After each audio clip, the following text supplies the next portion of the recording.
Olá, meus amigos do canal Metal Squad. Estamos aqui para mais um episódio número 4, e eu estou aqui com os meus amigos formando esse pelotão do metal, Fábio e Adilson do canal Notas Musicais e meu amigo Jonas, que está retornando depois de pular o episódio 3, porque o Jonas, ele é conhecido entre nós como Jonas Pula Faixa, e aí ele pulou todas as faixas do Dressed to Kill, por isso que ele não participou do programa anterior. Então, o primeiro cartão vermelho do programa de hoje vai para você, Jonas, que pulou todas as faixas do Dressed to Kill.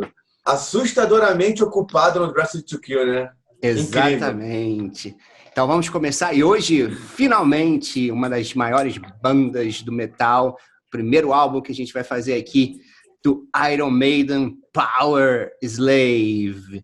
Então, olha, dessa vez vamos começar diferente, a gente já vai direto para o nosso ranking, depois lá no final cada um fala aí sobre sentimento, enfim, o que acha do álbum como um todo. Então, para quem não conhece o nosso canal ainda, a gente ouviu o álbum e colocou as músicas em ordem de preferência, e cada uma ganhou pontos. Como o disco tem 8 faixas, aquela que ficou na nossa primeira posição ganhou 8 pontos. A segunda favorita, 7 pontos, e assim sucessivamente até chegar a menos favorita, que ganhou 1 ponto. Somei tudo e agora a gente vai apresentar o resultado da menos favorita para aquela que ganhou mais pontos, e o resultado vai ser uma surpresa aqui para todo mundo. Prevejo algumas polêmicas e prevejo até que eu tomarei um cartão vermelho hoje no programa. Então vamos lá. Hoje é a tua vez, Bruno. Hoje é a minha vez. Então, na 8ª e última posição desse disco maravilhoso, se é que a gente pode colocar como pior música, Back in the Village. Então vamos ver como nosso pelotão votou aqui em Back in the Village. Eu coloquei como penúltima, Fábio colocou como último, Jonas colocou na 4ª posição e Adilson colocou como penúltima música. Então vamos começar pelo Jonas. Jonas, já que você colocou ela na 4ª posição, uma surpresa aí nesse resultado de Back in the Village no teu top 4. Fala um pouquinho dela aí. Eu confesso até ficar surpreso, que eu imaginei que pela galera, assim, essa música tivesse ali na meiuca, pelo menos. Cara, eu vejo ela uma espécie de, quase como um speed do álbum ali, né? Um speed metal. O riff dela eu acho absurdo. Ela tem se ela fosse uma música de trabalho da banda, teria vingado bem. Então, digo assim, entre as clássicas ali do álbum e ela, assim, eu acho que eu vejo ela como uma música que teria um potencial de trabalho. E para mim, um dos melhores refrões do disco também. Isso aí eu levo em conta. Back in the village, back in the village, back in the village. Sim, mas, cara, acho mais. Isso aí. Show. Fábio, você colocou ela... Terminou, Jonas? Terminei. Suas considerações. O Fábio colocou ela na sua última da lista. Fábio, fala um pouquinho sobre Back in the Village. Olha, o Iron Maiden, ele é uma das poucas bandas, assim, de tudo que eu gosto, em que eles, na maioria das vezes, acertam nos hits. Eu acho que, para mim, o Iron Maiden eles conseguem fazer um álbum em que você identifica rapidamente os hits e os fillers, né? Os hits são aquelas músicas que eles selecionam no álbum para tocar ao vivo, que são aquelas músicas que, para mim, eles se debruçaram sobre a música para fazer algo realmente perfeito, que são, para mim, os hits desse álbum. E você identifica as fillers, que são aquelas músicas que eles fizeram porque tinham que fazer um álbum de, sei lá, acho que o tempo do álbum é 51 minutos, né, se não estou enganado. Por aí. 50 minutos, por aí. Então, assim, precisam completar aí pelo menos uns 40, 50 minutos. Aí tem as fillers.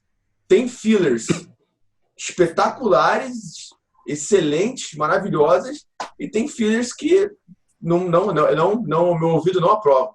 E Back in the Village, das fillers do Power Slave, é a que eu menos gosto. É isso.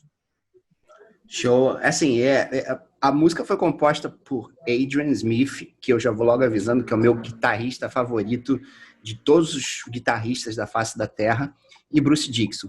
E talvez como o álbum foi composto muito rápido, né, talvez tenha sido aquela música, pô, a gente já fez, eles já fizeram, né, 2 Minutes to Midnight, não sei se 2 Minutes foi composta primeiro, na verdade, e aí, de repente, foi meio que na preguiça ali, fizeram Back in the Village. Eu acho esse riff inicial meio confuso. Agora, a parte instrumental, como tudo no Power Slave, a parte instrumental dela, assim, lá no meio, é maravilhosa. Ela tem um pré-refrão legal, tem um refrão legal. Agora, ao contrário do Jonas, eu acho o refrão muito, muito fraco. Eu acho que se ela tivesse um refrão maneiro, junto com a estrofe, junto com o instrumental do meio, acho que ela seria um musicaço. Então, essa é a minha opinião. Alguma coisa a falar, Júnior? Eu só queria fazer um comentário. Eu me surpreendi do Fábio ter posto no final, porque, na minha concepção, essa é a música do Power Slave que mais remete ao Iron Maiden antigo. Só isso. Eu fiquei com isso na cabeça. Eu falei, acho que é o tipo de som, pensando em Iron Maiden, no primeiro álbum, Killers e etc., que o Fábio deve curtir. E eu fiquei surpreso de você ter posto na última posição. Foi assim, o Bruno lembrou bem, assim, o refrão dela é maçante aí, me irrita, cara, entendeu? Back in the village, back in the village. Oh, muito chato, cara. Aí, assim, o refrão poderia não ser a melhor coisa do mundo, mas também não poderia me irritar, entendeu? Que a música teria tido uma nota um pouquinho melhor. Mas aí, quando o refrão detona a música, é uma brochada. Só como uma curiosidade para a gente fechar, Back in the Village, ela fala, é uma adaptação de uma série que tinha lá na Inglaterra, na BBC, The Prisoner, que também foi inspiração para a música The Prisoner. Então, Back in the Village é meio que uma continuação de The Prisoner. Bom, então fechamos aqui a nossa 8ª posição, Back in the Village, ganhou 10 pontinhos aqui. Então vamos para a 7ª posição, e para mim foi uma surpresa.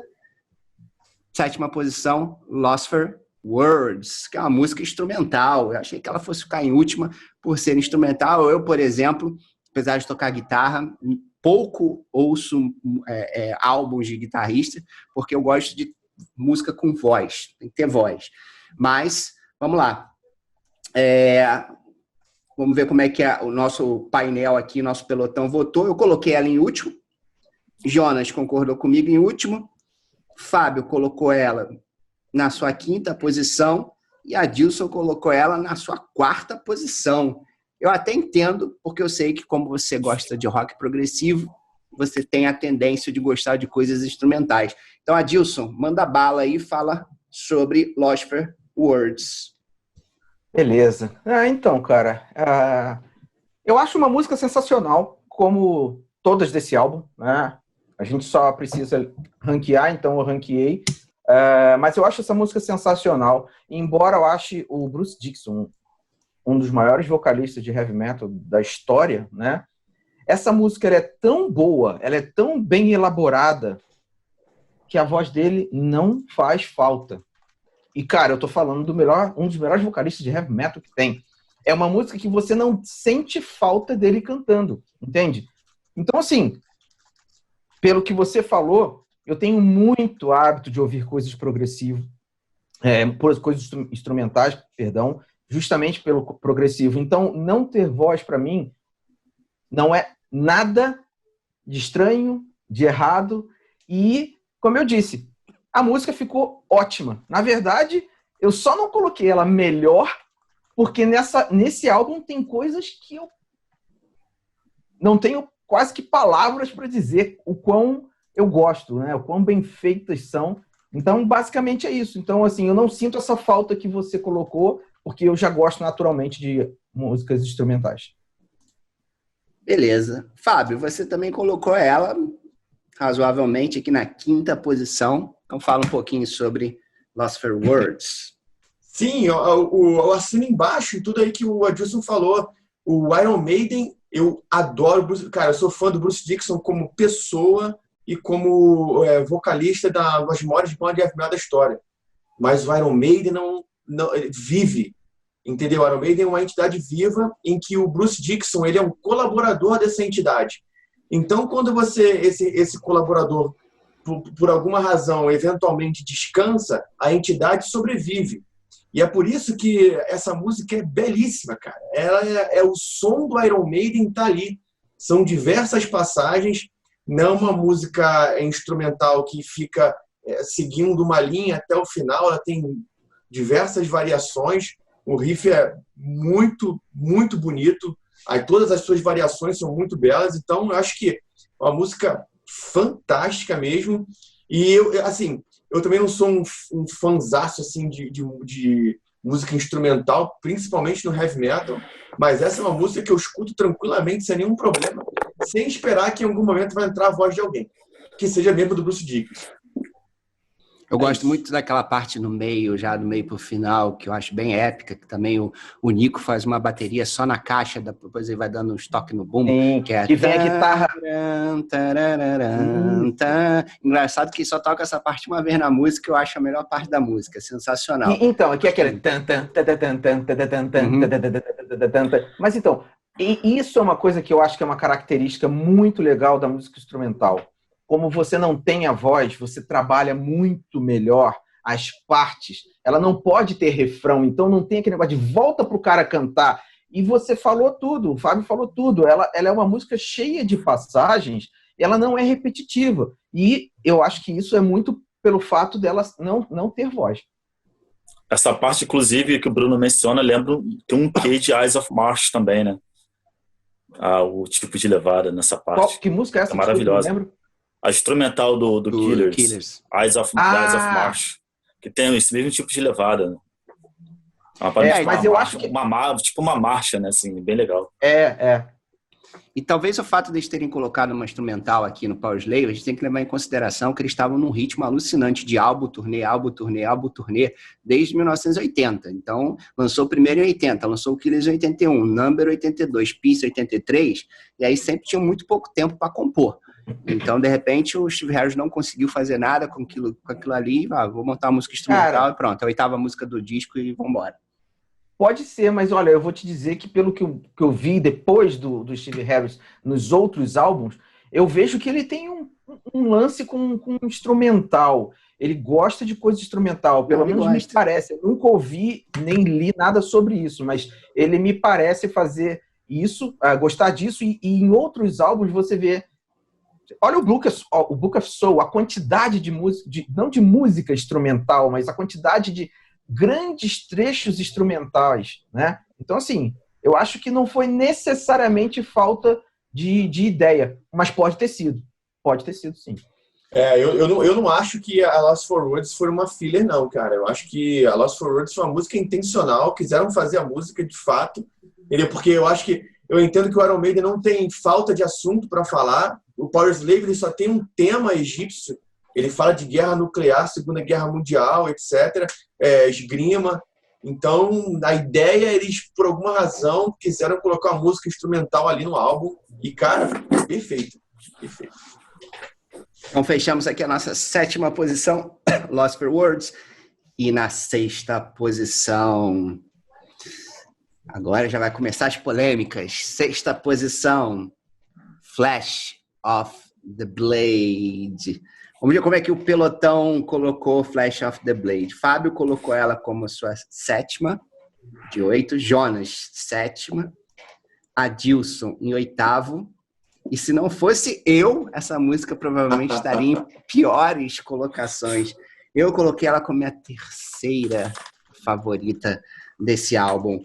Então, vamos lá. E o cartão vermelho vai para... Não, cartão vermelho não, porque eu tenho uma justificativa brilhante para essa música. Vamos lá, então você começa, Dilson, já que você colocou ela como a sua última colocada. Então como eu disse, essa música não tem música, esse álbum não tem música ruim. Adoro essa música. Acho que a guitarrinha trancadinha com o Bruce cantando, né? Sensacional. Ela tem um clima tenso em algumas partes que me agrada muito. Eu gosto desse tipo de clima. Mas, cara, eu tive que ranquear e dessas aí, embora eu goste dela, ela foi o momento que eu tô menos, vamos dizer assim, gostando, né? Embora eu goste. Bom, então eu vou falar sobre ela. Eu acho que é uma música que é underrated, ou seja, uma música que as pessoas deveriam prestar mais atenção ou admirar mais ela, talvez o fato de não ter sido tocada nunca ao vivo tenha sido um fato para que ela não seja, dentro de um álbum tão com músicas maravilhosas, as pessoas não prestem tanta atenção. Esse álbum, basicamente, é o ápice do Bruce Dickinson no Iron Maiden, porque ele compôs essa música sozinho, ele compôs Power Slave, que foi o tema do álbum, né? Então, imagino para ele a satisfação de ter uma música que ele escreveu, ser o tema do álbum, a capa, a turnê, tudo, cenário, enfim, tudo baseado numa música que ele escreveu, que foi o Power Slave, e ele escreveu sozinho, né, Flash of the Blade, assim como a música Power Slave, e depois compôs mais 2 músicas junto com Adrian. Mas, assim, o Bruce toca guitarra, né, mas aí é aquele vocalista que toca guitarra. E esse riff inicial é uma coisa muito simples, né, você não precisa nem tocar com a mão esquerda, com a mão direita. Basta você fazer um pull-off, né? Tocar na nota e tirar. E aí você faz isso em 3 casas e você compõe um riff. Então, às vezes, a simplicidade traz uma coisa muito maneira. E eu adoro esse riff inicial. E uma outra coisa é o seguinte, esse filme acabou, essa música acabou fazendo parte de uma trilha sonora de um filme italiano de terror chamado Fenômena, de 1985. E o que eu acho... Do Dario Argento, né? Isso, exatamente. E uma coisa que eu acho muito maneira nessa música, se você reparar, ela não tem solo de guitarra. Mas entre 2 minutos e 16 e 3 minutos e 25, você tem uma técnica que eles usam, o Iron Maiden usa, e aí você vê mais uma vez a grandeza do Bruce Dickinson por ser um cara que é um vocalista e compor uma coisa dessa, que é o seguinte, é uma técnica muito usada na música clássica. Bach usava muito isso, que é uma técnica chamada polifonia. É quando os instrumentos ficam tocando coisas diferentes, mas vira uma unidade, uma coisa só. Então, ouve depois essa música com atenção no fone de ouvido e vai prestando atenção entre 2 minutos e 16 e 3 e 25, o que cada um está fazendo.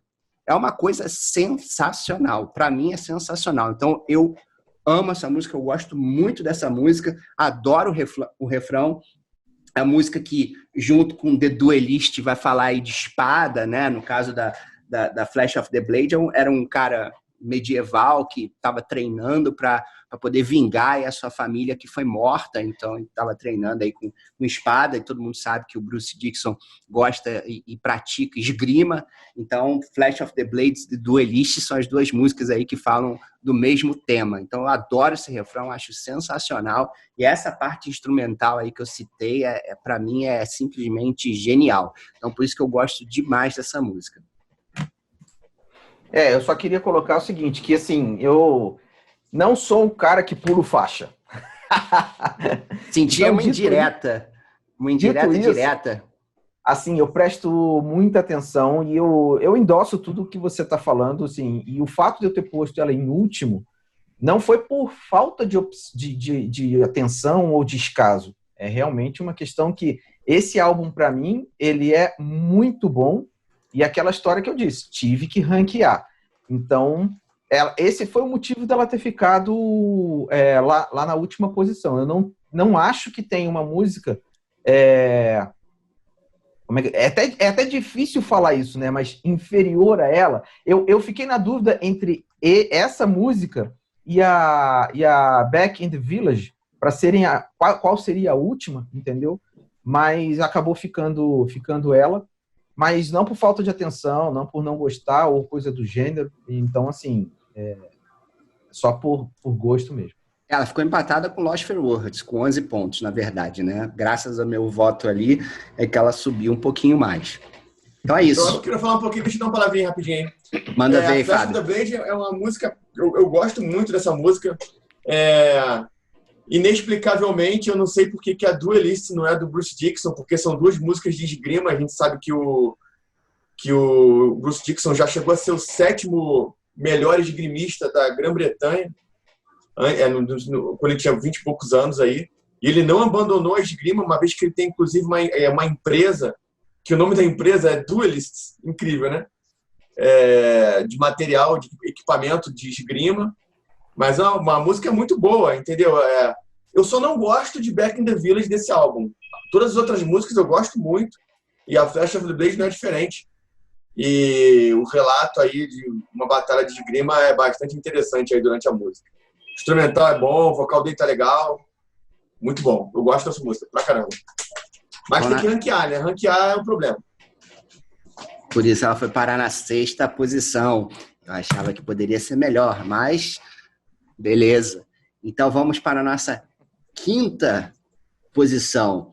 Então a dupla dinâmica aí das esgrimas se duelaram aí. Na 5ª posição, The Duelists.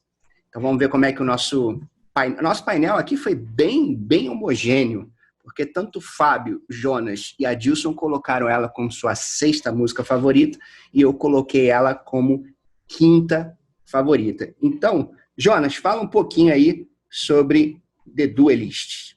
Então, a The Duelists, no caso, como é um álbum assim, que para mim é muito difícil ranquear, pelo fato de ser meu álbum favorito da banda. E creio que até assim, álbuns favoritos de metal, em geral, realmente é um álbum difícil ali para você, dentro da meiuca para o final, fica difícil você ranquear. Então, no caso, eu botei ela uma posição acima da Flash of the Blade. Talvez ela por ser um pouco mais curta. A Flash of the Blade, como você estava falando antes, é uma música excelente. E ela, assim, talvez do meio para o final eles arrastam um pouco mais a música, acho que além do que deveriam. E a The Duelist, ela já é um lance mais curto, né? Assim, curto e grosso. Ela, também o riff perfeito, o refrão, a estrofe, tudo nela, a composição, a estrutura da música em si toda muito bem feita. E foi isso ali, a questão de votação, por eliminação mesmo, ela veio nessa posição. Todos estamos vivendo desse mesmo problema, Jonas. Tem que ranquear, então. Tem que ranquear, é verdade. Não tem para onde fugir. Eu só não tive dúvida com a minha primeira posição.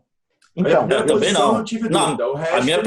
A minha primeira posição tá desde a época que eu comecei a curtir metal. Vou te dizer que eu tive problemas para ranquear esse álbum por inteiro. Eu fui o último a entregar as notas pro Bruno. E assim, o Bruno já sabe, e eu acho que eu já comentei aqui, que antes de chegar e ranquear, eu primeiro dou a nota para as músicas, faço bloco, porque isso me facilita para depois fazer o duelo entre elas, né, as que tiverem as mesmas notas. Cara, esse álbum foi tão difícil para eu ranquear que eu peguei e ouvi, e cada vez que eu ouvia, eu dava uma nota. E eu fui...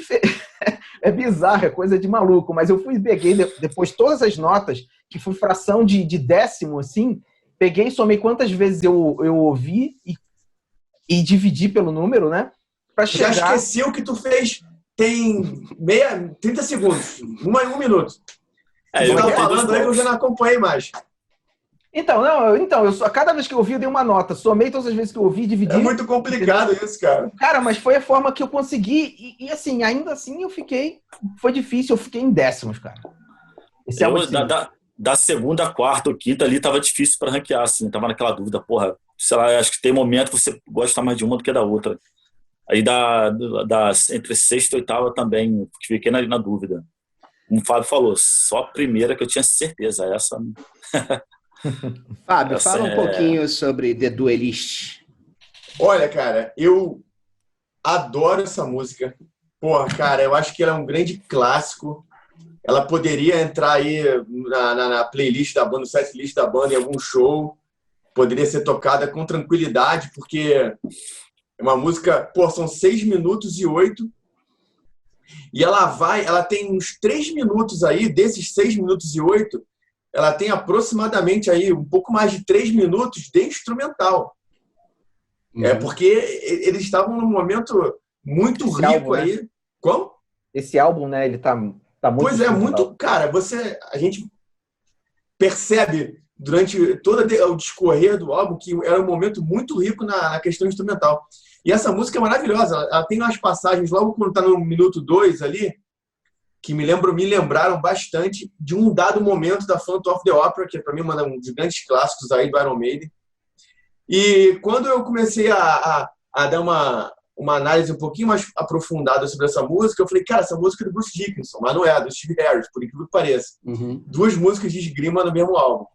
E é muito interessante eles fazerem alusão aos duelos do passado, em que você jogava uma luva, se você pegasse, é porque você aceitava o desafio, e é assim que a música começa. E ela vai transcorrendo aí sobre essa história. E é muito... A instrumental dela é maravilhosa, o vocal do Bruce Dickinson está maravilhoso. Eu ia falar sobre... Vou falar uma coisa aqui agora, que eu ia falar na questão, no momento sobre o sentimento do álbum. Esse foi o álbum que eu entendo que o Bruce Dickinson chegou e que a banda realmente entrou numa sincronia perfeita de encontramos o nosso som. O nosso som é esse aqui. E como? E a maior turnê da banda foi desse álbum, né? Ainda tem isso. Pois é. World Slavery Tour, que quase acabou com a em banda. Que nós fomos beneficiados com essa turnê, né? Pelo Rock in Rio. Live After Death, derivado da turnê, então, quer dizer, já diz tudo. Né? Então, eu acho que essa música tem umas passagens belíssimas, instrumentais, comum no álbum. O vocal do Bruce Dickinson tá maravilhoso. Então, a questão do ranqueamento realmente fica difícil, mas eu não tinha como colocá-lo numa posição superior às próximas que a gente vai falar.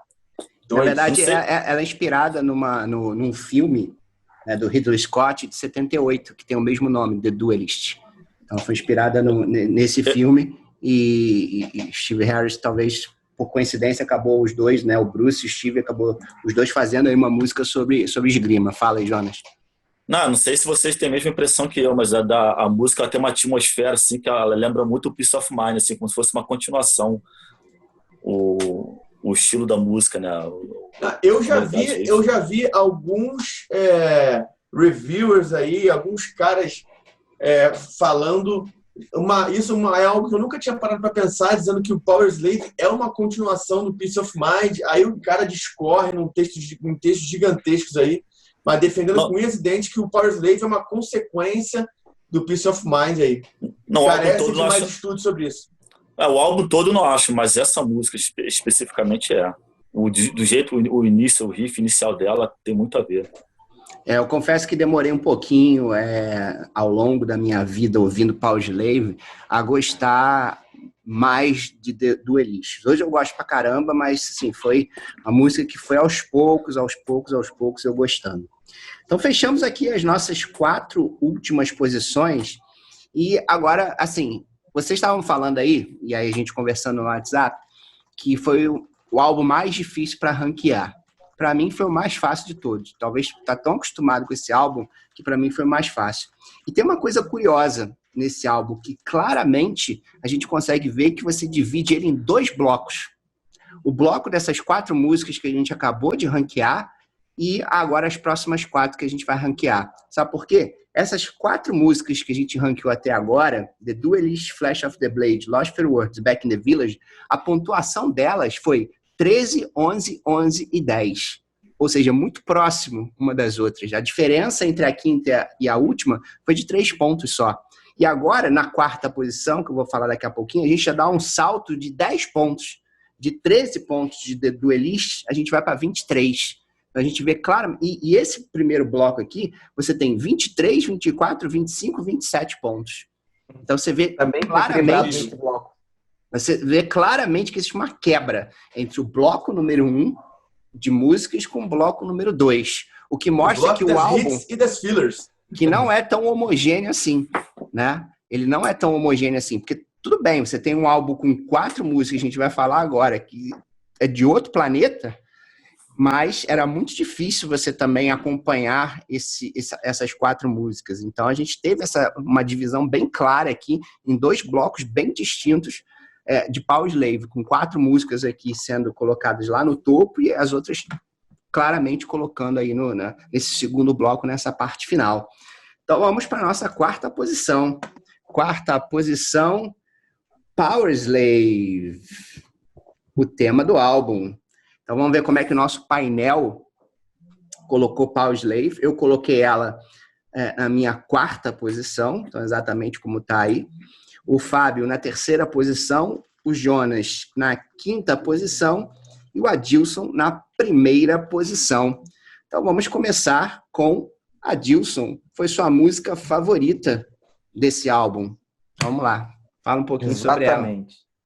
Cara, eu fiquei... eu tive 2... como eu expliquei aí a forma que eu fiz a classificação, né? Eu tive 2 momentos muito...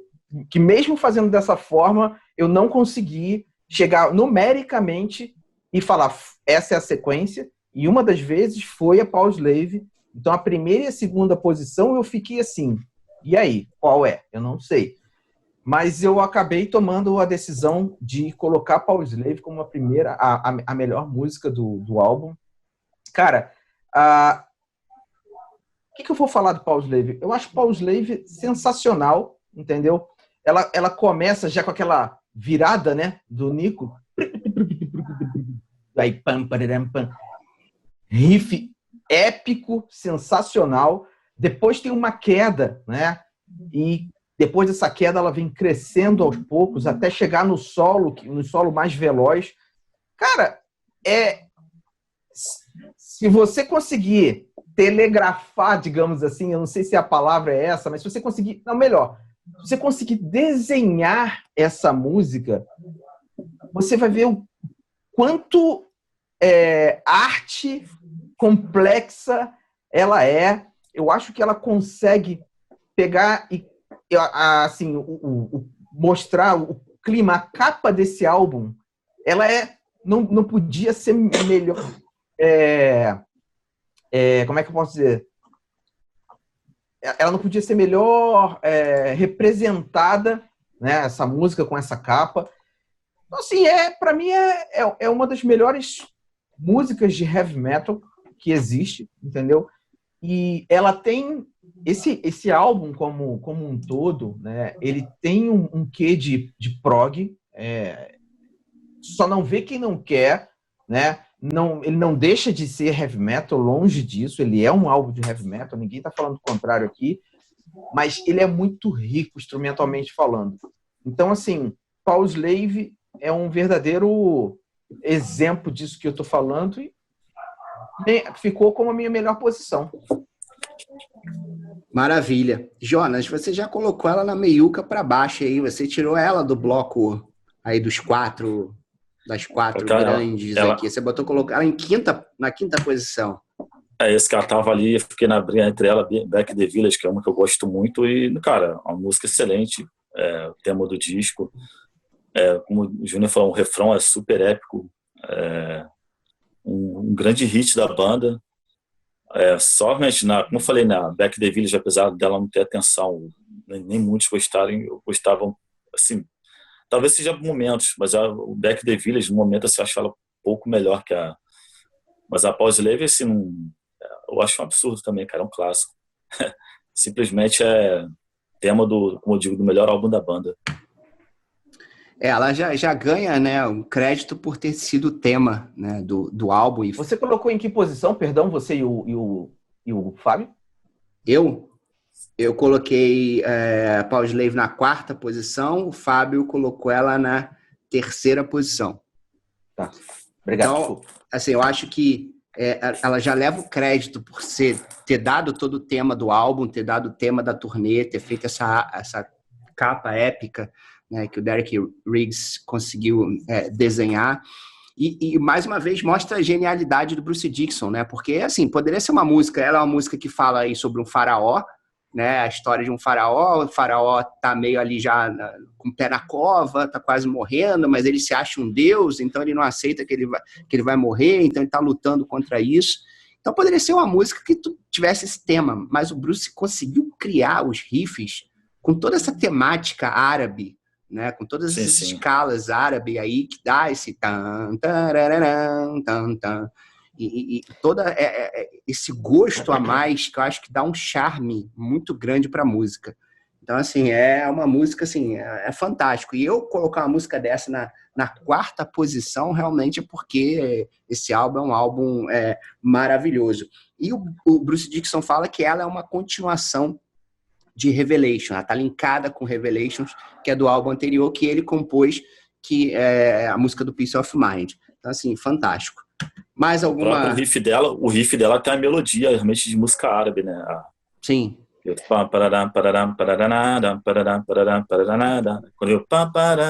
Cara, é fantástico isso. E outra coisa, é que o Iron Maiden ensina as bandas como se termina uma música. Porque o final dessa música é simplesmente sensacional. Então, assim, não é com fade, como o Kiss faz, que minha banda favorita, mas adora música com fade out. Uma música épica dessa não pode acabar com fade out. Tem que acabar do jeito que se acaba Power Slave.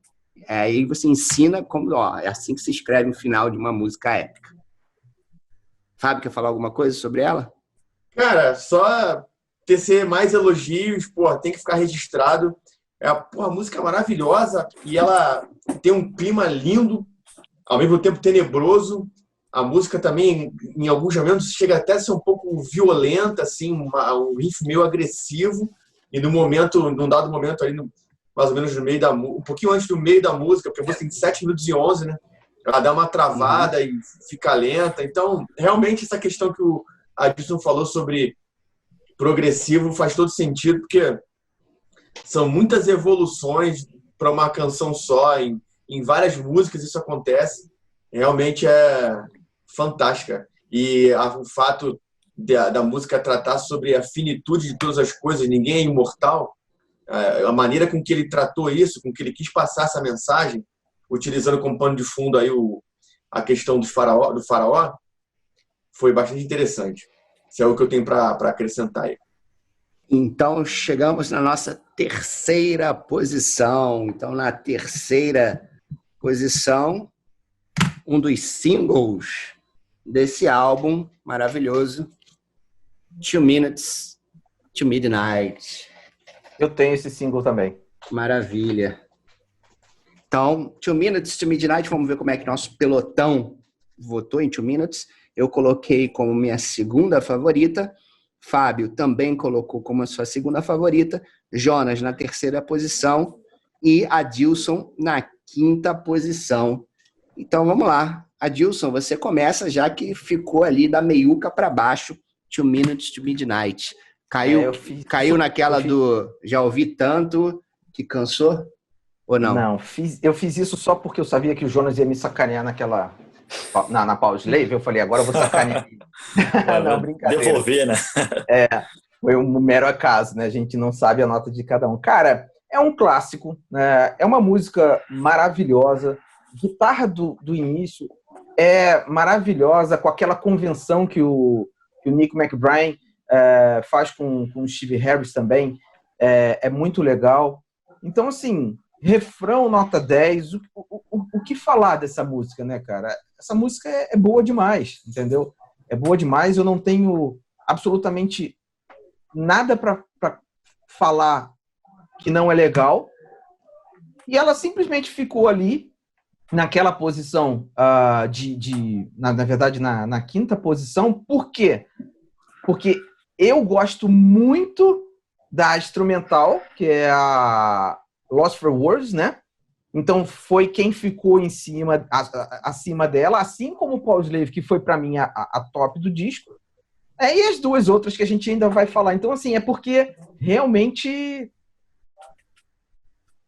ela tinha que ser ranqueada. E eu não podia botar ela na frente dessas que eu mencionei e dessas que faltam, entendeu?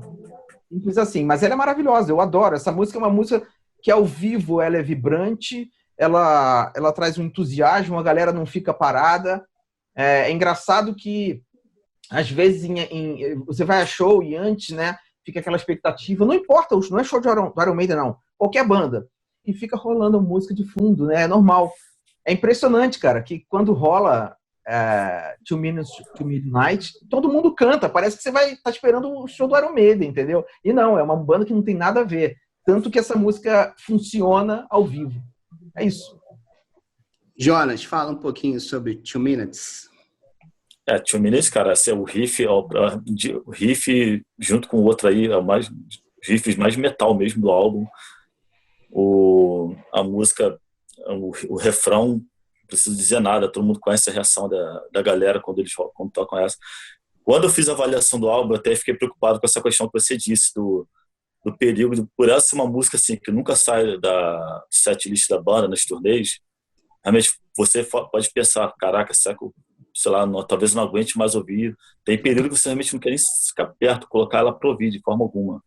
Mas você avaliar friamente a música é absurda, cara. E ela vem assim, o riff é uma porradaria, na estrofe Aí, cara, dá uma cadenciada assim do nada na ponte pro refrão. chega no refrão, a parada assim, a música vai lá pra cima novamente. Então ela tem essa variação que eu acho bem interessante e foi muito, muito bem elaborada pela banda. É um absurdo a música, cara, é um hit. E, na verdade, essa queda que dá naquela parte, né? Tem um clímax, cara. Porque ela é uma técnica que se usa em composição, porque a batida dela é exatamente a metade do que é a parte rápida. Então, essa é uma técnica que é muito usada. Então, a parte lenta é metade da batida da parte rápida em termos de velocidade. Então, é interessante esse detalhe aí que dá essa dinâmica, né, antes de você entrar no refrão, né? E, assim, com maestria. Uma coisa que é curiosa é porque existia um periódico, na verdade, esse periódico existe até hoje, que é um periódico de cientistas que tratam do tema atômico, né? Estudam energia nuclear, essas coisas todas. E esse periódico, ele sempre saía e colocava, na época da Guerra Fria, quantos minutos faltavam para meia-noite. E aí, isso era baseado na tensão que existia entre Estados Unidos e União Soviética. E o máximo que se chegou foi em setembro de 1953, quando eles colocaram, isso é tipo um relógio virtual, né? Então, eles colocaram esse relógio como 2 minutes to midnight, ou seja, foi o momento que a Rússia fez alguns testes atômicos lá e que essa tensão chegou no seu pico, né, de uma guerra nuclear, porque a música trata disso, de uma guerra nuclear. Então, foi em setembro de 53 que eles colocaram o relógio em 2 minutos para meia-noite. Hoje está em 7 minutos para meia-noite, se alguém tiver curiosidade. Mas falei. Mas é isso, é essa curiosidade do porquê 2 Minutes to Midnight, que é uma música que fala sobre guerra nuclear e esse periódico que existe até hoje, e ele colocava essa escala, né? Era a escala que ele usava, né? Poderia ser uma escala de 1 a 10, mas eles usavam a escala do relógio, 2 minutos para meia-noite, o bicho se chegar até a meia-noite, temos um perigo iminente aí, a guerra nuclear vai acontecer. Fala aí, Fábio, que você quer complementar? A meia-noite, na verdade, ele era o entendimento que os cientistas tinham pelo fim do mundo, né? O fim do mundo por uma catástrofe, o holocausto nuclear, que é o cruzamento de mísseis balísticos intercontinentais nucleares, e você atinge um lado e atinge o outro ao mesmo tempo, porque a KGB e a CIA monitoravam o lançamento de armas nucleares de ambos os lados. Você tinha espiões russos nos Estados Unidos e americanos na União Soviética. Aí, se alguém apertasse o botão, ele, opa, apertou o botão, aperta aí também. E esses 2 minutos para meia-noite, na verdade, eles aconteceram 3 vezes na história. E esse relógio continua ainda. A última vez, inclusive, aconteceu no ano passado. Foi uma questão ambiental, países não reconhecendo esforços aí para algumas questões ambientais. A outra, anterior, foi em 2018. Aí foram conflitos com questões nucleares entre os Estados Unidos e a Coreia do Norte. E em 53 foram vários testes de dispositivos nucleares realizados num intervalo muito curto de tempo. O curioso é que em 84, o ano em que o Party foi lançado, o relógio estava em 3 minutos para meia-noite, que foi fruto de políticas do Ronald Reagan aí na época. Então, agora falando da música aqui, eu gosto dessas curiosidades. Falando da música, cara, eu Esse adoro... é o diferencial da Iron Maiden. Oi? Esse é o diferencial da Iron Maiden, né? Pois o riff, eu gosto muito desse riff, porque ele é para mim, esse riff, ele é como eu vou dizer, ele é uma celebração da New Wave of British Heavy Metal, que durou de 79 a 83. É um riff muito característico, que você vai passar por ele em diversos álbuns de bandas que é bastante desconhecida, bastante fora do radar. Se você fizer uma busca aí por bandas da New Wave que não alcançaram sucesso, a gente vai passar por riffs semelhantes a esse da 2 Minutes em diversos momentos. Então, eu acho que é uma grande celebração da New Wave, esse riff. E o Iron Maiden é um filho da New Wave, né? Um dos grandes... É um filho e expoente. Exatamente. Um dos principais participantes aí dessa grande cena que existiu aí no final nos anos 70 e início dos 80. Então, a música é uma perfeição do início ao fim. pô, tem uma letra maravilhosa, várias passagens super interessantes aí, em que ela fica um pouco mais rápida, até um pouco mais lenta. O refrão é sensacional, então são só elogios aí para uma obra-prima aí do heavy metal. É isso. Vamos para a segunda posição. Não sei se vai ser uma surpresa, porque só temos duas agora para falar, né? Então, na segunda posição, Rime of the Ancient Mariner. Bom, então vamos lá. Agora eu vou ser expulso do programa. Fábio colocou ela na sua primeira posição, sua favorita. Jonas e Adilson na segunda posição. E eu coloquei ela na sexta posição. Então, vamos começar com o Fábio, que colocou ela na primeira posição. Discorra sobre Rime of Ancient Mariner. Eu acho o seguinte, daqui a um tempo, né, um bom tempo, vamos colocar aqui, sei lá, daqui a uns 3 séculos, o heavy metal ele vai ser as pessoas vão lançar um olhar sobre ele como a gente lança hoje um olhar sobre Mozart, Beethoven, Vivaldi, grandes compositores aí da música erudita. E num dado momento, isso aqui também vai ser uma música clássica, né? O heavy metal vai ser uma música clássica. Eu tenho dúvidas quanto à longevidade do heavy metal, no sentido de séculos à frente, mas eu não tenho dúvidas quanto à efetividade em que algumas bandas conseguiram ser perfeitas em dados momentos da sua carreira. A gente sabe que o Iron Maiden não foi perfeito em toda a sua carreira. Tem muita coisa que é mais... Tem muitos momentos do Iron Maiden que não foram lá grandes coisas. A gente sabe disso, pelo menos para mim. Agora, Rime of the Ancient Mariner, ela será uma música a ser lembrada séculos à frente. Ela é perfeita em todas as suas passagens. É uma música... Deixa eu confirmar aqui, são 13 minutos e 45 minutos, 13 minutos e 45 segundos de música, e não há um momento em que a música não seja sensacional. Qualquer recorte que você pegue, que você extraia da música, ela vai ter uma perfeição e uma beleza única que fazem parte de uma peça completa. Essa questão da... Então, eu acho que nesse ponto aí da lembrança, porque a música pop contemporânea que a gente conhece, que começou lá com o blues, que do blues veio o jazz, e a coisa começou a se ramificar, algo um pouco mais mainstream, menos mainstream, culminou no rock and roll, culminou no heavy metal, rock progressivo, punk. Isso tudo vai virar clássico um dia, mas pouca coisa vai sobreviver ao teste do tempo. E o teste do tempo, ele é cruel. Então, o Rime of the Ancient Mariner, ela vai sobreviver ao teste do tempo.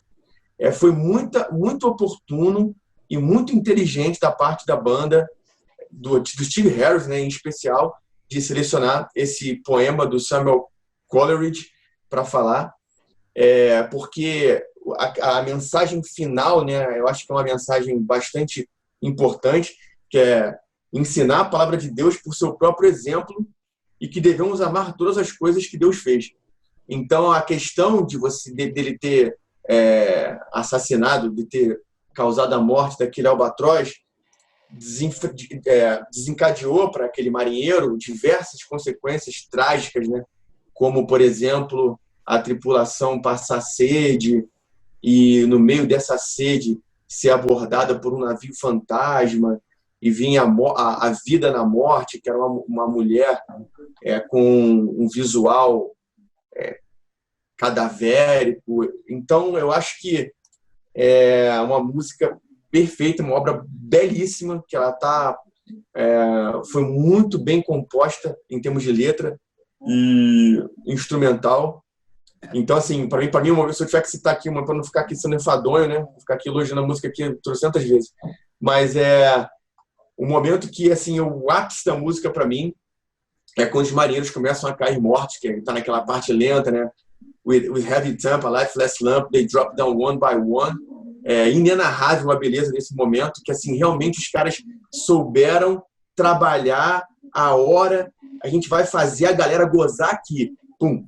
Entendeu? Porra, então, difícil, cara. Difícil não ficar aqui remoendo minuto a minuto da música e elevando aqui a sua beleza e importância para a música moderna, não só para o heavy metal. Essa música extrapola qualquer limite que o heavy metal, porventura, possa vir a colocar, a impor aí as suas bandas. O Iron Maiden, com essa música, ele extrapola qualquer limite que o heavy metal possa, inadvertidamente, ter colocado a banda.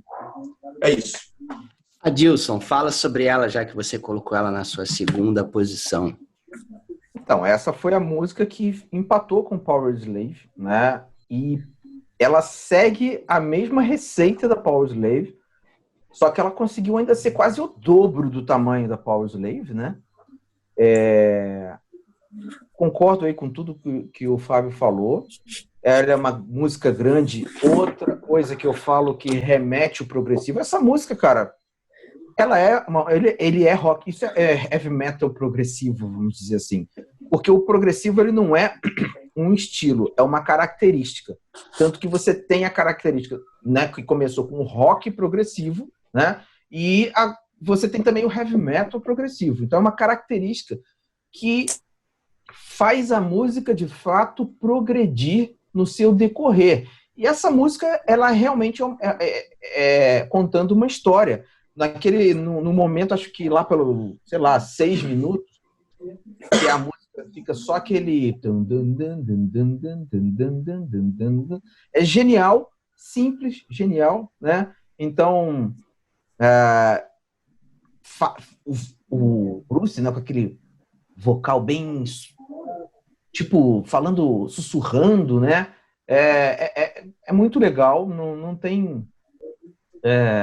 de novo, assim como Powerslave, não tem nada para falar que não seja só elogiar, entendeu? E depois a música vem subindo aos poucos. Então tem toda essa questão, essa nuance aí que o progressivo tem. Quem acompanha lá o Notas Musicais, a gente fez um especial de progressivo. A gente até brincou, né, Fábio, falando sobre black metal progressivo. A gente extrapola, a gente coloca tudo como progressivo em algumas coisas, porque, de fato, na minha concepção, o progressivo, ele não é um estilo, é uma característica. É claro que ele ficou tão evidente em alguns rocks da década de 70 que ele passou a ser um estilo. E aí, na minha concepção, as pessoas acabam achando que é só aquilo. Mas, para mim, não. Essa música, assim como o Powerslave, é um excelente exemplo do que é uma música um heavy metal que sabe lidar com dinâmica, com situações, com temática, contar uma história e progredir durante todo o tempo de música. E que é maior característica do que ter 13 minutos de música? Cara, você só faz 13 minutos de música se você tiver o que contar. Porque qualquer um que não tenha o que contar fica repetitivo em 13 minutos, entendeu? Então essa música é brilhante por conta de tudo isso aí que a gente já falou. Só um comentário aqui rápido, que eu não posso deixar de falar. A genialidade da música é quem está compondo, que obviamente houve influência do poema, entender que, por exemplo, não, nesse parágrafo a gente pode mudar, a gente deve mudar, porque eu quero dar ênfase e tal. Nesse próximo parágrafo, a gente muda o andamento da música para dar ênfase e tal. Você saber o momento de fazer isso tem que ter uma genialidade quase alienígena, meu amigo. E é por isso que são 13 minutos que passam e você não sente. E uma última coisa... Oi? Por isso que é arte. Pois é. É a arte de fazer tudo isso. Exato. Você saber... Essa frase, a gente tem que dar ênfase mais sombria. Nessa aqui, mais agressiva. E muda de novo. Isso aí. E uma outra coisa que eu queria... Não posso deixar de salientar aqui. Cara, eu não tenho vergonha de dizer. Em 2009, na apoteose, quando esses caras tocaram essa música, eu não tenho vergonha de dizer. Eu chorei igual meu filho chorou com o som da barriga da minha mulher. Eu chorei pra caralho, meu irmão. Eu não conseguia acreditar naquela porra. Os caras tocando aquilo. E eu já conheço a música de cabo a rabo, de segundo a segundo, e não ficou nada pra trás, cara. Incrível. Eu fico arrepiado, cara. Só de falar essa porra, cara. Isso é o que eu ia falar. Essa música é o tipo de música que arrepia. Quem é sensível e que não é vergonha nenhuma falar isso, quem que consegue sentir a arte, eu me considero um privilegiado por sentir a arte. Cara, essa música, ela de fato era de arrepiar, entendeu? A partir dos 9 minutos, então, que ela sai dessa bruma que tem na música, né? E começa a subir, cara, é realmente de arrepiar. Não tem... se você fizer isso, e você ainda entrar na história, porra, cara, já era. Tu não tem como ficar envolvido, cara. Eu fiquei assim, ó, de braço cruzado, chorando pra caralho, vendo a porra dos caras tocando aquilo ali. Cara, não tô acreditando que eu tô vendo, cara. É fantástico. Você falou, é um exemplo claro assim, do lance do mal que o homem faz, né? Aliás, até você mencionou a questão na verdade, a tripulação, a princípio, recriminou a atitude do capitão em ter matado o Albatroz. Só que depois, assim, eles saíram de uma situação lá difícil, meio que eles, tipo, caiu no esquecimento. Aí o cara, tipo, virou camarada da galera e daí começou toda a maldição, né? Não tinha água pra beber. A partir do momento que a tripulação esqueceu a situação e passou a apoiar novamente o capitão, aí que tudo começou a acontecer no navio. A desgraça, exato. Isso. É isso. Agora, meu amigo, tu se prepara que tu não vai ganhar cartão vermelho, não. A tua tela vai ficar vermelha, mano. Vai. Agora tu fala aí. Agora vai ser... Eu só tô ouvindo vocês falarem e tô me preparando psicologicamente para tomar o cartão vermelho. Qual foi a posição que você colocou? Qual foi a... Última. Ele botou na última posição. Não, foi sexta, eu acho. Sexta posição. Não, tu não publicou isso lá no grupo? Tu botou lá no grupo, tu botou lá na última, pô, não foi? Não, foi a última, não. Sexta posição. Porra, cara. Vamos lá, vamos lá. Sorte, hein? Vamos lá. Ó, já tô meio vermelho já, porque já vi toda a emoção que o Fábio e o Adilson colocaram nas suas palavras. Tudo que eles falaram, mais uma vez, exalta a genialidade desse cara chamado Steve Harris, que é um gênio absoluto. Mas eu acho que a minha pinimba com Rhyme, e quando eu falo pinimba, estou falando dentro do Iron Maiden, minha segunda banda favorita ali, junto com o Kiss, que é a primeira, mas tá tudo ali na muvuca. É pelo fato deles gostarem demais dessa música, tanto que eles tocaram na turnê do Power Slave, tocaram na turnê depois, tocaram na turnê que revisitaram, obviamente, a turnê desse disco, e nunca terem tocado, que para mim é uma das maiores obras de arte da história do heavy metal, que se chama Alexander the Great, que é outro papo para um outro disco. Mas eu acho que já tocaram já, hein? Não, Alexander the Great nunca tocaram. Não? Nunca tocaram, nem na turnê do Somewhere in Time. Nem na turnê do Somewhere in Time. Eu vou te dizer uma coisa, Bruno, antes de você continuar. Isso chama-se vingança. Isso é... Pode ser, como queira. Mas eu fico com uma raiva imensa de Steve Harris nunca ter tocado Alexander the Great e sempre trocar Rhyme. E olha que Alexander the Great tem 8 minutos. Então, assim, primeiro, 13 minutos para Rhyme. Para mim, uma música, quando ela passa de 5 minutos, ela tem que se justificar ser maior do que 5 minutos. Porque... Cuidado, Bruno, cuidado. Pois é, porque... O quê? Como é que é? Fala aí de novo. Quando uma música, ela passa de 5 minutos, ela tem que se justificar muito bem de ser maior do que 5 minutos. Para mim. Porque, por exemplo, eu não ouço progressivo. Eu sou o farofeiro do grupo. Então... quando você ouve, por exemplo, Fear of the Dark, que tem 7 minutos e pouco, você acaba a música e pensa, pô, já passou 7 minutos? Parece que ela tem 4. Rhyme não, ela tem 13 e tem 13. Não é aquela que você ouve 13 e fala assim, caraca, já acabou? Passaram-se 5 minutos só? Então eu tenho um pouco de pinimba com ela ser tão grande assim, 13 minutos. Eu acho que tem partes ali que eu acho que são repetitivas e que poderiam ser condensadas em menos tempo. Se ela tivesse 9 minutos, talvez eu gostasse mais de Rhyme do que eu gosto dela hoje.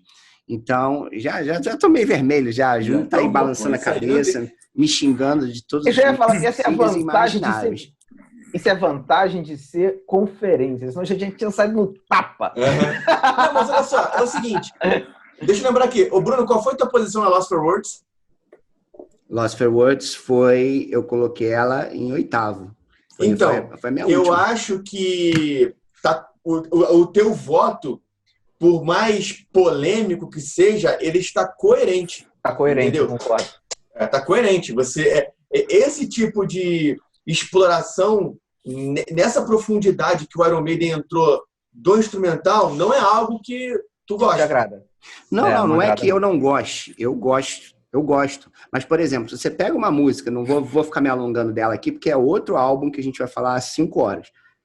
Se você pega Alexander the Great, que tem 8 minutos, e você vê todas as nuances e as mudanças que tem na música, é uma música sensacional. Eu já não consigo enxergar a Rhyme com 13 minutos, que é quase o dobro do que a Alexander the Great, e não ter essas variações que justifiquem ela ter 13 minutos. Eu discordo, porque... É a minha percepção dela. Eu acho que ela é longa demais e que ela se repete em alguns momentos demais. Ela poderia ter mais variações, etc., que justificassem os 13 minutos dela. Não é que eu não gosto. Claro, o Iron Maiden tem o seu quê progressivo, e tem, né, em muitos momentos da sua carreira, e eu gosto, mas eu acho que uma música, para ela ser longa, nesse sentido, ela tem que se justificar. Então, ela precisaria ter mais elementos que justificassem os 13 minutos dela. E eu não consigo enxergar isso. Termina Rhyme, para mim, eu falo, putz, 13 minutos, né, se passaram. Eu não consigo ter essa glória em ouvir a Rhyme que nem vocês têm. Concordo com os elementos dela, né, a questão de cada vez que vai contar a história vai mudando, essa genialidade de Steve Harris, a parte do meio, concordo com tudo. Só que eu acho ela um pouco cansativa. Eu não acho que ela justifica os 13 minutos. Então, por isso que eu coloco ela um pouco mais abaixo do que seriam as outras músicas para mim. O legal dessa diferença de concepção da mesma música é isso, né? Pro Bruno, assim, é uma parada que se arrasta muito a música longa. Pro Adilson, que é fã de progressivo, ela soa como uma música do Ramones, assim, então... Não, bota aí. Ai, meu Deus. Não, mas Pra Adilson, ela é uma música curta, assim, então é tranquilo.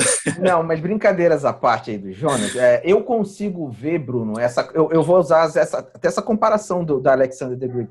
Eu consigo ver toda essa beleza de Alexander the Great também na Rhyme, embora você não consiga ver. E aí é uma questão, acho que também não pode deixar de lado, é questão de gosto. Mas... Claro, isso é inevitável, cara. Pois é. Mas, assim, o que eu acho é que o fato da Alexander ter os 8 e não os 13 como essa pode ter contribuído para isso que você falou, entendeu? Mas eu não acho que nenhuma das duas tenha repetição. Eu acho que elas têm aquilo que elas precisam, entende? Eu acho que pela história que essa música conta, eu acho que o pouco que ela se repete, eu acho que ela se justifica. Mas a gente tem Empire of the Clouds, que tem 18 minutos, né? E aí? Por exemplo, que eu já acho cansativa pra caramba. Acho que não pois então, mas não vou entrar no Book of Souls. Mas olha só, só pra finalizar, a questão... não, cara, eu vou ficar elogiando a música aqui até amanhã. Enfim, já vi 13 minutos é um processo muito gostoso pra mim de ouvir Rhyme of the Ancient Mariner, cara. Não, só o fato de você ter chorado ouvindo ela no show já diz o quanto essa música é importante para você. É especial. Então, são percepções. A minha percepção vai... E assim, talvez seja uma percepção bem no ponto fora da curva, né? Porque se você olhar aí todos os fóruns de internet, todo mundo ama essa música e eu sou o único que não tenho esse amor todo por ela. E talvez aí há um certo ciúme com relação a Alexander the Great, de nunca terem tocado Alexander the Great e tocarem essa música em várias turnês. Mas negativa. É isso. Pronto, já tomei o cartão vermelho de hoje. Não tem jeito. E na primeira posição, só me resta Aces High. Que, aliás, nessa capa aqui desse single é uma coisa sensacional, né? O Iron Maiden aqui no tema militar, né? Tirando só... Bota para baixo, que não tá cortando. Deixa eu ver aqui. Não, tá cortando o logo. Aê! Pronto, então aqui o Iron Maiden, aqui, o logo com tema militar, né? O Ed aí no seu aviãozinho. Spitfire, então, o Ed tá no Spitfire. Exatamente. Então, primeira posição, Aces High. Vamos ver como é que o pelotão votou. Eu coloquei ela como minha música favorita desse álbum, Jonas também, Adilson na terceira posição e Fábio colocou na quarta posição. Então, Jonas, fala um pouquinho sobre Aces High. Cara, esses High foi a música que praticamente me fez assim virar o fã de Maiden na época, porque quando eu comecei a curtir metal, não conhecia quase ninguém que curtisse, e um cara que morava perto da minha casa, mas é aquele cara que curtiu uma época, depois com a idade foi parando, e ele tinha uns discos em casa, e aí os primeiros 3 álbuns de metal que eu vi foram o EP, esses High, o Peace of Mind e o Crusader do Saxon. E, cara, foi marcante colocar esse álbum, o EP, esses High no toca-disco, e ouvir, cara, esse riff ali, pô, ele, tipo, mudou minha vida praticamente. Então, o que acontece? Esses High, cara, eu tenho uma lembrança até hoje, acho que todo mundo aqui foi no show do Maracanãzinho. Eu lembro que quando acabou de tocar Be Quick or Be Dead no Maracanãzinho, que era a música de abertura da tour, né? E a galera em massa no Maracanãzinho, a galera gritando, pedindo esses High, mas a banda já não tocava há bom tempo. Então, cara, essa música pra mim é muito especial, porque é a minha música favorita do meu álbum favorito, da minha banda favorita de metal. Então, isso pra mim diz tudo. É muito favoritismo. Muito favoritismo. Fábio, você já colocou ela aí na 4ª posição. Fala um pouquinho sobre Ace High. Se eu tiver que falar que eu tive alguma dificuldade para ranquear, eu acho que com a Aces High foi bastante difícil. Porque a gente já ouviu tanto essa música, né, cara? Eu não jogo da Aces High, mas é uma música que a gente já ouviu massivamente, entendeu? Muitas vezes, então talvez seja por isso que eu tenha dado uma atenção maior a Lost for Words para fazer o programa, a The Duel, a Splash of the Blade, porque tanto é que eu ouvi o Power Slave umas 2 ou 3 vezes para fazer o programa, e depois eu fiquei ouvindo repetidas vezes, acho que eu não tinha costume de dar atenção, que eu não dava uma atenção maior. Então, a Aces High foi uma música que eu tive um pouco de dificuldade em ranquear, mas eu sou um entusiasta da história da Segunda Guerra Mundial em todos os seus aspectos. Aí você acaba tendo mais um elemento de simpatia com o Iron Maiden, que, vez por outra, eles dançam aí pela história da Segunda Guerra Mundial, e nesse momento é na Batalha da Grã-Bretanha, em 1940, a Royal Air Force contra a Luftwaffe, a maneira com que a história vai se desenrolando numa batalha aérea, cara, foi o primeiro engajamento aéreo da história militar, o primeiro engajamento aéreo. E, pô, cara, é maravilhosa a maneira com que a história é contada. Você fica realmente... Se a gente só não simplesmente ouvir a música e ficar ali, pô, cara, que música, a música já é foda.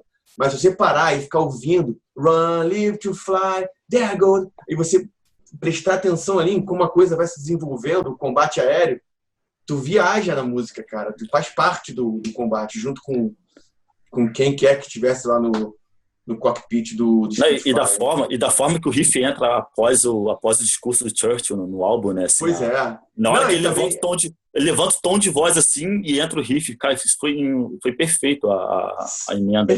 Perfeito, cara. E é uma música, acho que é uma das músicas mais fortes aí do Iron Maiden, para pegar mesmo quem nunca ouviu. Por exemplo, se eu gosto de heavy metal, mas nunca ouviu Iron Maiden, que eu já acho um câncer. Foi o que aconteceu comigo, foi a música, foi meu cartão de visita, né? Pois é, então, aí você apresenta essa música para uma pessoa, assim, tu vai ser pego por aquilo ali, cara. Muito difícil tu não ser pego. Se tu não for pego por esse Jai, cara, tá com algum problema, alguma deficiência na sua formação musical, em termos de heavy metal. Então, porra, é uma música realmente pra... Não vou estar preto e branco agora, não. Adeus. Aí... Porra, é isso, cara. É uma música fantástica e eu acho muito maneiro quando eles colocam aquela fala do Churchill, que foi um momento muito especial para o Reino Unido na Segunda Guerra Mundial, antes da Segunda Guerra Mundial, em que ele tentou mobilizar... Tentou não, né? Ele mobilizou Mas a fala do Churchill, ela só aparece no Live After Death. Sim, eu sei. No álbum, no álbum em si, ela não aparece. Não, é só no show, mas eu falo... Mas eu acho que foi bastante oportuno utilizar essa fala para iniciar a música nos shows. Uhum. Porque tem tudo a ver ali o convencimento da população e a consequência disso, que é uma batalha aérea. Uma das consequências. Né? O que eu destaco nessa música, assim, o refrão é maravilhoso, para mim é um dos melhores que o Iron Maiden já fez. né? O Steve Harris compôs essa música sozinho e é a música perfeita para você abrir um álbum, é a música perfeita para você abrir um show, né? Junto com o que vocês falaram lá do discurso do Churchill e depois começando com riff e a banda toda entra, assim, é um absurdo. A gente pôde ver isso agora no Rock in Rio, né? No show lá da Apoteose, que a gente também estava lá.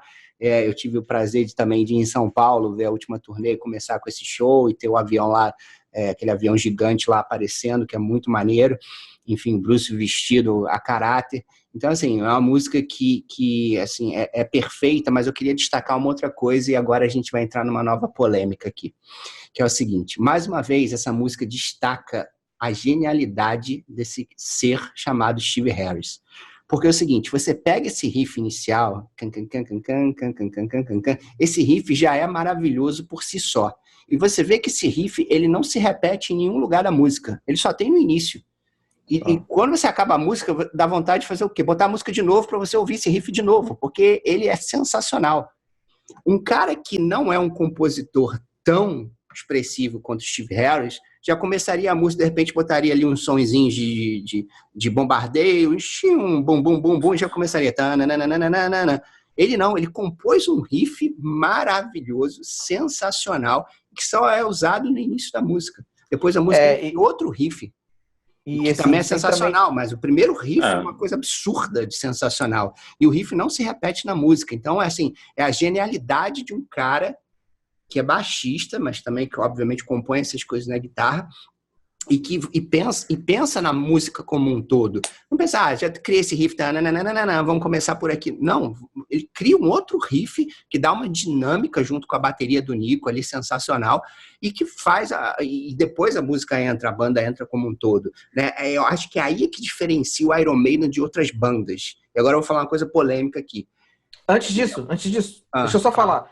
Que também não pode deixar de exaltar, enaltecer, enfim, de falar bem aí dessa introdução que você falou, que esse riffzinho composto para essa introdução, ele é genial, concordo, mas ele tem uma evidência maior por ele ser colocado entre os pan. Então, assim, você tem um baque sonoro, aí tranca, né? Porque é só a bateria e o baixo, pum, e aí, entende? Quando você seca, você dá ênfase total para isso. Então, acho que ainda faz ficar mais abrilhantado esse riff que é tão genial. E se você fechar o olho e pensar na história da música, como o Fábio contou, falando aí da Batalha da Inglaterra, de 1940, da Segunda Guerra, essa aí poderia ser a parte, né, se a gente imaginasse, né, visualmente, seria a parte que o pessoal estaria ali mexendo, andando com o avião ali, fazendo as manobras no porta-aviões e tal. Essa seria a parte. Na hora que decola, entraria o riff principal da música. E aí que você vê... aéreo. Pois é. Qual é a polêmica? Por exemplo, você pega uma banda como Judas Priest. Eu gosto de Judas? Gosto de Judas. Não vamos misturar as coisas, senão a gente vai ter problema aí desnecessariamente. Mas eu não gosto... Ele que pediu para fazer um programa menor, hein? Olha só, essa porra não vai acabar hoje. Eu não gosto de Judas nem 10% do que eu gosto de Iron Maiden, tá? E para mim, acho que isso que eu acabei de falar agora é uma das coisas que você vai diferenciar o Iron Maiden do resto. Porque você pega a música como Breaking the Law, musicaço, mas já começa, depois o riff se repete, é muito mais básico. Agora você pega uma música como Aces High, que já é foda por si só, não precisava de uma introdução a mais. E o Steve Harris vai e cria uma introdução que conecta com a música, né? Não é uma coisa assim, vou botar mais uma introdução porque eu quero botar 2 introduções. É uma coisa que se conecta, que dá dinâmica, que dá a chamada para começar um riff rápido e o álbum começar e a música começar. Já quero falar, viu? Tá bom. Já tô na fila, hein? Eu também. Ninguém tá na fila. Para mim, nenhuma outra banda de metal tem como o Iron Maiden tem. Então, acho que isso é que diferencia o Iron Maiden do resto. É essa genialidade do Steve Harris, de pensar, poxa, eu poderia ter começado a música já seria maravilhoso. Mas ele vai e mete um riff que eu amo esse riff, não tem como eu ouvir esse riff e me arrepiar toda vez que eu ouço esse riff introdutório de Aces High. E no show, então, é um absurdo, dá vontade de chorar, né? As 3 vezes que eu ouvi isso, dá vontade de chorar quando você começa a ouvir essa introdução. Então, para mim, isso que diferencia o Iron Maiden de outras bandas de metal, é essa genialidade de Steve Harris. E, portanto, se você quiser, pode me dar um cartão vermelho por isso, mas essa é a minha percepção. Não. Eu levantei o dedo primeiro. Calma aí, calma. Seguinte, vamos lá. Eu acho que não dá para comparar o Iron Maiden com o Judas por diversas razões. Uma delas, já vou poupar a tua palavra aí, tá, Dilson? O Iron Maiden, ele tem muitas passagens progressivas. Essa não é a característica do Judas Priest. E não vou nem entrar eu não estou entrando no âmbito do gosto pessoal, tá? O âmbito do gosto pessoal é uma outra coisa. Então, a gente tem que falar assim, sem âmbito pessoal. Se for falar de gosto, eu acho que o Johnny Ramone toca mais que um monte de guitarrista aí. Enfim, me agrada mais. Não toca mais, correção. Então é o seguinte, eu acho que não dá para comparar, porque eu acho que o Judas e o Iron Maiden têm propostas bastante diferentes. O Iron Maiden extrapolou, ele já inicia sua carreira extrapolando as barreiras do heavy metal já com Phantom of the Opera e outras músicas, e depois foi explorando cada vez mais isso. É só ver o que é o Book of Souls hoje, um monte de música grande. Então o Judas não tem essa característica. E o Judas Priest também tem um detalhe importante a salientar, que fica difícil também comparar com o Iron Maiden, é o quão oscila a discografia do Judas Priest. Extrai o Rock-a-Rola de discussão, porque o Rock-a-Rola teve muitos problemas aí de produção, de razão de ser, etc. Aí você começa ali com Sad Wings of Destiny e vai até o álbum que antecede o Bleed Steel, que eu não me lembro qual é. Eu sei que foi uma sequência de 5... Até o Bleed Steel, do Sad Wings of Bleed Steel, você tem uma banda, sendo que no Bleed Steel, que foi o álbum que você usou para fazer o exemplo, que é o Breaking the Law, foi um momento em que a banda estava buscando um som, eu sei que o Adilson gosta dessa palavra, radiofônico. Entendeu? O Bruce, não estou falando de gosto pessoal, tá? Porque eu adoro o Bleed Steel. Mas o Bleed Steel foi um álbum em que o Judas Priest estava buscando as rádios. E essa vontade de buscar as rádios culminou no Point of Entry. Então, a ideia do Bleed Steel não era ser um victim of changes do Standard Class, não era ser, por exemplo, Beyond the Realms of Death, do Standard Class. Qual que eu falei mesmo, hein? Victim of Changes é do Standard Class, Victim of Changes é do Sad Wings of Destiny, que é uma música complexa. Aí você pega ali, comparar, por exemplo, a Beyond the Realms of Death, que eu falei aqui, do Standard Class, são músicas complexas, de uma fase do Judas que eles estavam explorando bastante o seu lado instrumental. Aí eu acho que seria interessante se fosse fazer uma comparação entre complexidade de composição, tinha que pegar esse período do Judas, que aí eu acho que seria uma comparação justa. Pega Victim of Change e diversas outras músicas em que tinha um nível de profundidade na composição maior do que houve o Bleed Steel, que é um álbum de fato simples. Pegou todo mundo, é um álbum que pegou a galera que nunca ouviu o Judas Priest, vai ouvir o Bleed Steel e vai falar, pô, isso é maneiro. Porque é um riff que te pega ali e não tem nenhuma vontade de ser complexo.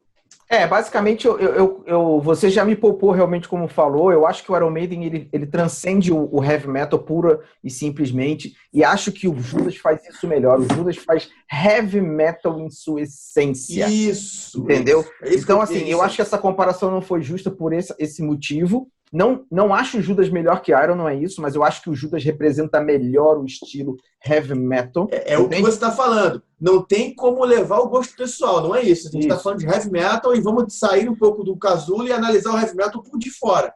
E o gosto pessoal não tem como ter programa, que aí eu gosto disso, tu gosta daquilo, não tem como. Exato. E a outra coisa que, além de tudo isso que você falou, que eu endosso, é que também a comparação foi, cara, você pegou o British Steel de 1980, querendo ou não, se eu fosse comparar o disco que saiu no mesmo ano do Iron seria o primeirão.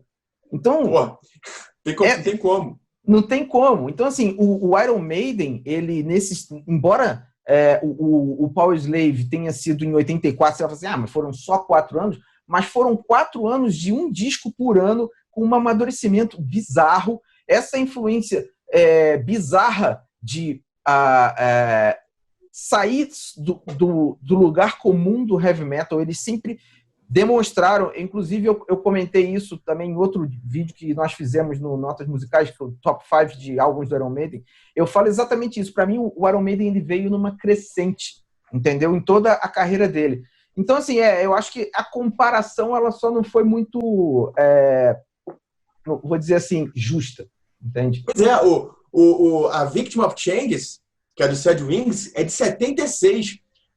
O Judas estava em 76, explorando o progressivo. A banda, em 1980, o Judas, o álbum que foi usado para comparar, o Judas já estava há 11 anos na estrada, que o Judas é de 69. Só que só foi gravar disco na primeira metade dos anos 70. 74 então, assim, Rock and Roll. E vou te falar mais, hein? Mais um aqui, um adendo. Em 84, você tem o Defenders of the Faith, que é um álbum de heavy metal, cara. É um álbum de heavy metal. Não é um álbum que quer aprofundar e fazer milhões de variações, não. O Defenders of the Faith é muito mais heavy metal do que o Power Slave. Não tem nem como comparar. Sem dúvida. Se for dar a nota por quão heavy metal é um álbum, o Defenders of the Faith é um exemplo claro do que é ser heavy metal. Fazendo uma analogia aí com... Se você fosse participar de um concurso de cachorro, o melhor da raça, né? O melhor da raça. O pedigree do heavy metal tá ali. Bota Jawbreaker e sai quebrando tudo, meu. Pô, bom, é isso. Pra gente não se estender nessa discussão de Judas e Iron Maiden... Já não tem nada a ver com o programa, né? A minha colocação foi porque no outro dia eu estava vendo na internet, lá fora, no fórum, o pessoal... quem você prefere, Iron Maiden ou Judas Priest? E eu fiquei, assim, espantado com a quantidade de pessoas que colocaram Judas Priest em relação ao Iron Maiden. Fiquei realmente espantado. Então, por isso é que eu quis colocar isso, dessa questão da genialidade do Steve Harris, porque se a gente pegar os elementos que o Iron Maiden tem, tudo, letra, composição, capas, histórias, etc., para mim não existe... nem comparação, tem por onde começar. Mas por isso que eu coloquei isso daí. Qual seria um dado importante para você levantar, para você chegar e tentar entender por que pessoas preferem Judas ao Iron Maiden? Talvez, eu não sei qual é a origem dessa pesquisa, talvez a faixa etária. A nossa faixa etária, que está por volta dos 40, vai preferir o Iron Maiden. Mas se tu pegar uma galera de uma geração anterior e fizer essa comparação, possivelmente o cara vai preferir o Judas, porque o cara vai ver, ele vai perceber o que o Judas estava fazendo nos anos 70. Ninguém estava fazendo o que o Judas fez. Ninguém gravou um álbum igual o Sad Dreams of Destiny nos anos 70, cara. Ninguém gravou, cara. E isso era a primeira metade dos anos 70. Não tinha Jethro Tull, o Black Sabbath já estava começando a gravar, não sabia o que queria da vida. Deep Purple era bom, mas não era heavy metal. O Judas já era uma banda de heavy metal, cara, na primeira metade dos anos 70. E uma banda de heavy metal sem pitadas de outros gêneros. Isso que fez a diferença que a gente estava comentando no pedigree. Entendeu? Por isso que talvez verificar a faixa etária da galera que estava votando vai dar uma profundidade melhor, uma justificada no porquê que a galera prefere o Judas. E também tem a questão de estilo, né? Como a gente estava falando aqui, o Iron Maiden transcende um pouco o heavy metal, embora não seja outra coisa além de heavy metal, enquanto o Judas é muito mais direto ao assunto do heavy metal. E tem gente que se afeiçoa mais a essa forma direta do Judas Priest de ser heavy metal, entendeu? Então, é natural. Questão de gosto, né? Assim, questão de gosto, isso, não tem como, porque é gosto. O que você prefere fica difícil dizer, pô. Então, ótimo, então vamos encerrar o nosso programa aqui. Primeiro, fazendo aqui um flashback das 8 posições. Então, a gente começou na 8ª posição com Back in the Village, na 7ª posição Lost for Words, na 6ª posição Flash of the Blade, na 5ª posição The Duelists, na 4ª posição a faixa título Power Slave, na 3ª posição 2 Minutes to Midnight, na 2ª posição Rime of the Ancient Mariner e na 1ª posição Aces High. Então, para a gente fechar, cada um vai falar um pouquinho aí do álbum como um todo, de algum sentimento, de alguma história sobre o álbum. Eu vou começar. Foi um álbum que vendeu pra caramba nos Estados Unidos, foi disco de platina, vendeu 1 milhão de cópias. Eles compuseram esse álbum em Nova Jersey, no mesmo lugar que eles compuseram Peace of Mind. Então, eles tiveram 6 semanas aí para fazer o álbum e gravaram no mesmo lugar, que foi lá em Bahamas, no famoso Compass Point Studio, lá em Nassau. E uma coisa que eu acho legal, e agora eu vou falar bem do Judas, tá? Eu falei mal, mas agora eu vou falar bem. Para mim, o Judas, ele personifica a guitarra do heavy metal. Para mim, o Judas, o som da guitarra do Judas Priest é o som, para mim, de guitarra de heavy metal. Se você quiser saber como é que eu acho que o Iron Maiden tinha que gravar as suas guitarras, ouça o último álbum do Judas, o Firepower, que é sensacional, que tem um som de guitarra magnífico, que eu amaria que o Iron Maiden tivesse esse som de guitarra, que não tem. O som do Iron Maiden de guitarra é mais fechado, é mais médio. Eles usaram muito o Super Distortion, que é um captador da Ed Marzio que eu tenho na minha guitarra, que é mais fechado. Eu, particularmente, não sou muito fã desse som mais fechado. O Peace of Mind tem esse som mais fechado, mas está muito bem mixado. Só que no Power Slave é onde eu acho que a guitarra tem um som mais próximo desse som que eu acho o som do Judas Priest, o som do heavy metal, que é aquele som de guitarra que rasga no mix, que tá ali, você sente aquele som quente da guitarra. Então, para mim, a produção do Power Slave é sensacional, é muito boa, e eu gosto demais do som da guitarra. Para mim, tirando Summer Time, que é outra história, para mim é o melhor som de guitarra do Iron Maiden nos anos 80. Um comentário que eu li por aí é que o reverb, né, e o delay que é usado na voz do Bruce Dickinson remete como se ele estivesse dentro de uma pirâmide. Então, o Martin Birch, ele tem essa capacidade, ou teve essa capacidade nos anos 80, de colocar um som no álbum que tivesse a ver com o tema do álbum. Se você vê o Peace of Mind e o Power Slave foram gravados no mesmo estúdio, tem sons completamente diferentes. O som do Peace of Mind é mais fechado, tem a ver muito mais com aquela questão do tema do castelo, aquela coisa toda mais sombria, e já o Power Slave é aquela coisa mais aberta, um som mais quente, né? Aquele visual amarelo da capa que predomina, é um som mais rasgado, enfim. Então, assim, não lembro qual foi a primeira vez que eu ouvi o Power Slave, mas lembro que eu comprei ele usado numa lojinha ali em Olaria, que o Jonas conhece, um pequenininho que vendia disco usado ali. Quem não conhece ali da região, né? Pois é. Era só uma portinha. Era só uma portinha aqui no Rio de Janeiro. E hoje eu tenho múltiplas cópias e eu gosto, a versão que eu mais gosto em termos sonoro é essa que está aqui atrás, que é o Power Slave japonês, primeira prensagem de 1984, que para mim tem o melhor som que eu já ouvi de Power Slave. Então é isso. Jonas, suas considerações finais de Power Slave? Como eu falei, cara, pra mim é marcante, porque além de ser meu álbum favorito da banda ali, foi... Quando eu conheci as primeiras faixas do álbum, foi, como eu disse, Aces High pelo EP, e eu cheguei a ouvir o Live After Death antes de conhecer o Power Slave. Então, já conhecendo os hits, eu parei para me aprofundar mais nas outras músicas. E eu acho um álbum fantástico, ele ali junto com Peace of Mind e o Summer Time.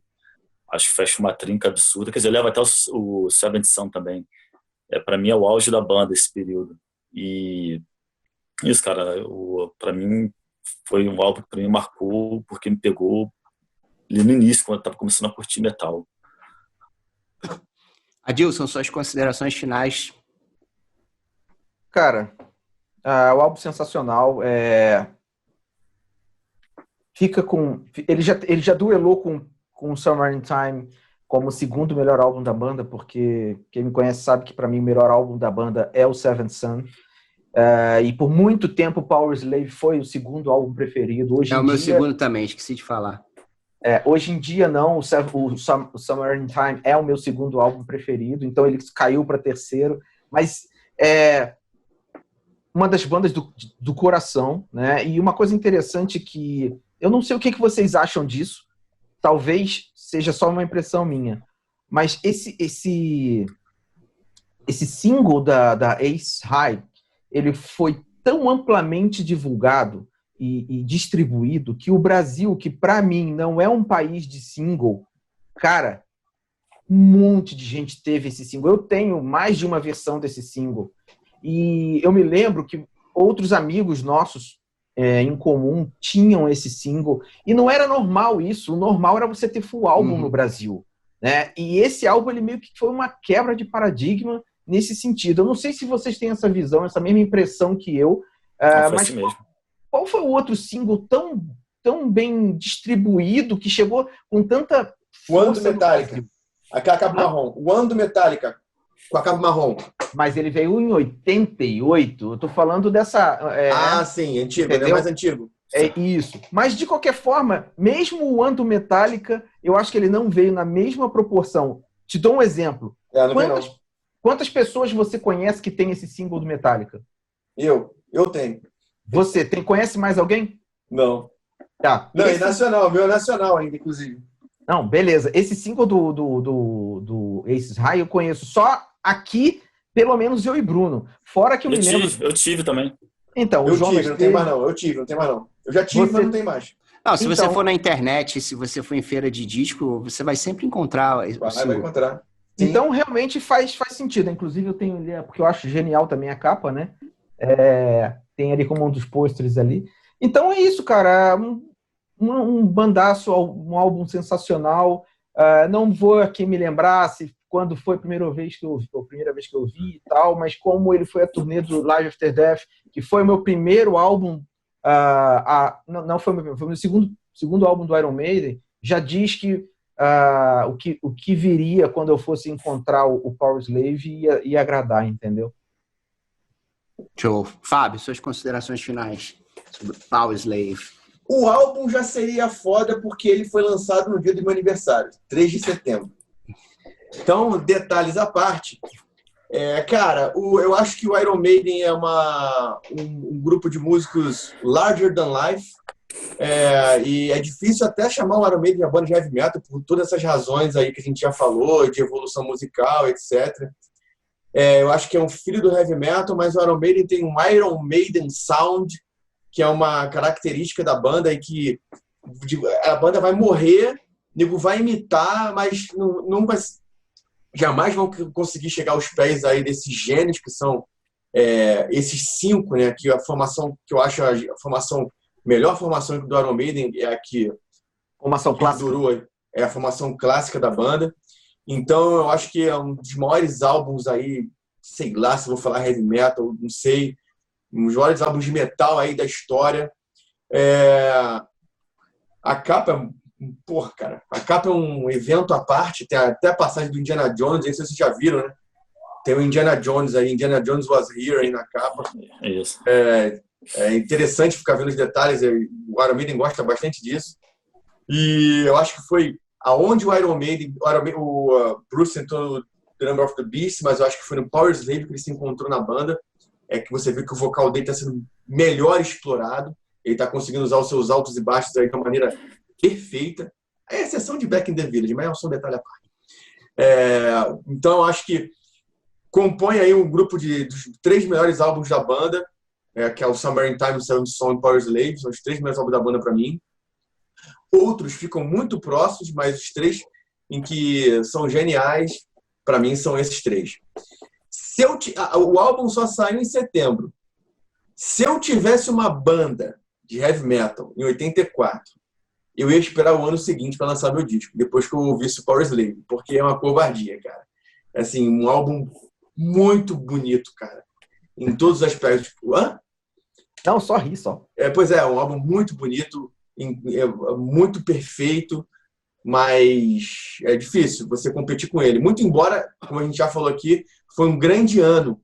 Você teve o Iron Maiden com Powerslave, a gente teve o Judas com Defenders of the Faith, Metallica com Ride the Lightning, teve os Scorpions com Love at First Sting também, que é um excelente álbum. Então foi um ano bastante interessante, aí, muito importante para o heavy metal. Então eu acho que, só um outro comentário aqui, eu acho o Bruce Dickinson uma figura que eu admiro bastante. Toda essa questão dele ser piloto e ter adquirido sua licença de pilotagem aí já o permitiu cumprir várias missões, inclusive até resgatar. Ele já resgatou piloto britânico na guerra do Afeganistão.